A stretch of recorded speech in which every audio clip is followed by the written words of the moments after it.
in front of 500 soldiers, a decorated general made a fatal mistake, confusing silence for weakness. He struck a woman who refused to bow, unaware that within seconds, the very authority he wielded would collapse. This is a story about dignity under fire, the cost of arrogance, and how true power rarely announces itself before it arrives. Before we begin, tell us where you're watching from today. And if stories of silent strength, moral justice, and unseen heroes matter to you, please subscribe now. This story deserves to be remembered. The punch landed before the silence could catch it. 500 soldiers stood frozen as the general's fist struck her across the face, the sound sharp and final against the open parade ground. Her head turned with the impact, not violently, not dramatically, just enough for the truth of it to register. Dust lifted around her boots. Somewhere in the crowd, a breath was held and never released. She did not fall. She did not cry out. She straightened slowly, blood blooming at the corner of her mouth, eyes steady, posture unbroken. In that moment, something ancient and dangerous shifted in the air, something the general did not see coming, because he had just punched the wrong woman, and the consequences were already in motion. The woman who would not lower her eyes, her name was Captain Elena Voss. She stood alone at the center of the formation, uniform pressed, but faded at the edges, the kind of wear that came from years of service rather than neglect. Her boots were scuffed. Her hands were bare. No medals decorated her chest, not because she lacked them, but because she had stopped wearing them years ago. Elena's face bore the quiet map of someone who had seen too much and learned to carry it without complaint. A thin scar traced her jawline, half hidden beneath the smear of blood now warming her skin. Her eyes, dark and level, never left the general's face. She did not raise her hands. She did not step back. And that, more than anything, unsettled the man who had just struck her. General Marcus Hale was not used to defiance.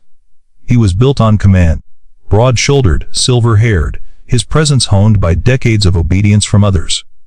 His authority had gone unquestioned for so long that he had begun to believe it was absolute.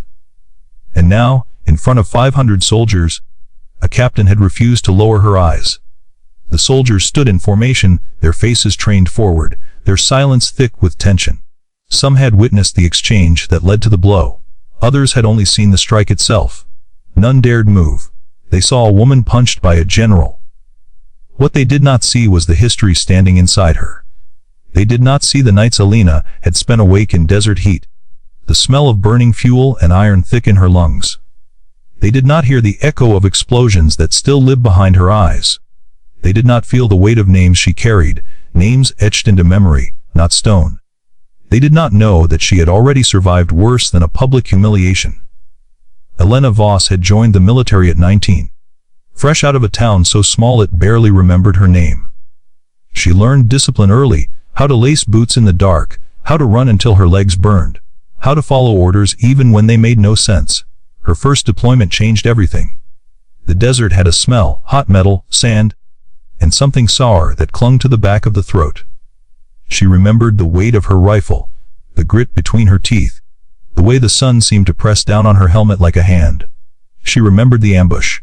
The sound came first, a crack like the sky breaking. Then fire. Then screaming. She remembered dragging Corporal Hayes behind cover, his blood slick on her gloves, his breath coming in wet, desperate pulls. She remembered promising him he'd be fine, even as she felt life slipping through her fingers. He died before the medevac arrived. So did 2 others. Elena carried them back to base in silence, her uniform stiff with dried blood, her heart heavier than any pack she'd ever worn. That night, she sat alone, staring at her hands, wondering how something so small could hold so much loss. She re-enlisted anyway. Because some people don't leave the fire. They learn to stand inside it. Years later, Elena stood on the parade ground because she had refused to sign off on a falsified report. The report would have erased a mistake, one that cost lives. It would have protected higher command at the expense of truth. Elena had read it once, then again, feeling something cold settle in her chest. She had pushed the paper back across the desk. "I won't sign this." The words had been calm, final. That refusal traveled upward, gathering resentment as it went, until it landed at General Hale's feet. He saw it not as integrity, but insubordination, a challenge, a threat, so he summoned her publicly. Authority, he believed, was best enforced where others could see it. The sun beat down as Hale paced in front of her, his voice low but sharp, each word meant to cut. "You think your principles make you untouchable?" he asked. Elena stood still. Her heart hammered, but her face remained composed. She had learned long ago that fear did not need to be visible to be real. "I think the truth matters," she said. The soldiers felt it then, the shift, a ripple of unease. Some stared harder at the horizon. Others swallowed. Hale's jaw tightened. "Answer me properly," he snapped. She met his gaze. "I already did." The punch came next. After the blow, the world seemed to hold its breath. Elena tasted copper. Her cheek burned. Somewhere deep inside, old instincts stirred, training layered over trauma, restraint forged by years of command. She did not retaliate. She did not shout. She simply straightened and waited. That was her power. Because while Hale saw only a defiant officer, Elena felt the presence behind her shift, subtle, almost imperceptible. A change in posture among the ranks. A quiet alignment. Foreshadowed in the way a sergeant clenched his jaw. In the way a lieutenant's eyes flicked to the side just once. Unseen strength does not announce itself. It prepares. General Hale laughed, a short, dismissive sound. "Look at you," he said. "Still standing. Still thinking you matter." Elena wiped the blood from her mouth with the back of her hand. Her voice, when she spoke, was steady. "Respect isn't demanded," she said. "It's earned." The words landed heavier than any blow. Hale stepped closer, ready to continue the spectacle. He never noticed the figure moving behind him. He never saw the sergeant, Master Sergeant Daniel Rourke, break formation. Rourke had served with Elena years before. He had watched her pull wounded soldiers from fire. He had seen her give up her own rations, her own rest, without complaint. He had also seen enough. Rourke moved fast. Not in anger, but in certainty. His fist connected with Hale's jaw, clean and precise, the kind of strike born from training rather than rage. The general's eyes widened in shock as his legs buckled.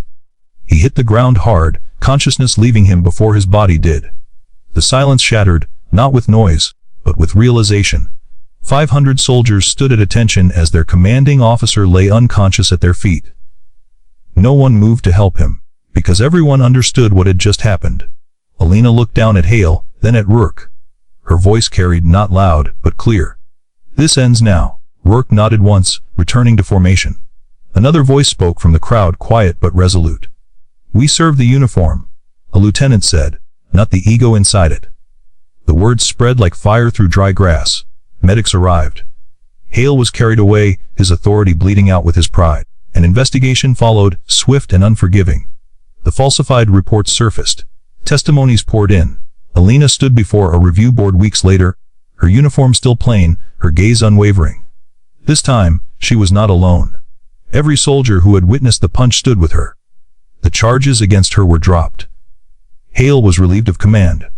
On the day Elena returned to the parade ground, the soldiers did something no order had commanded. They stood, in silent respect. Strength does not always roar. Sometimes it endures, sometimes it waits, and sometimes it stands still while the world reveals who it truly values. Elena Voss never sought recognition. She sought truth, and in doing so, reminded everyone watching that dignity, once tested, becomes unbreakable. If this story moved you, share where you're watching from. Tell us what silent strength means to you.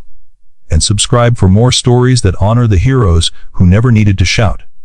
Because the loudest power in the room is often the quietest heart standing its ground.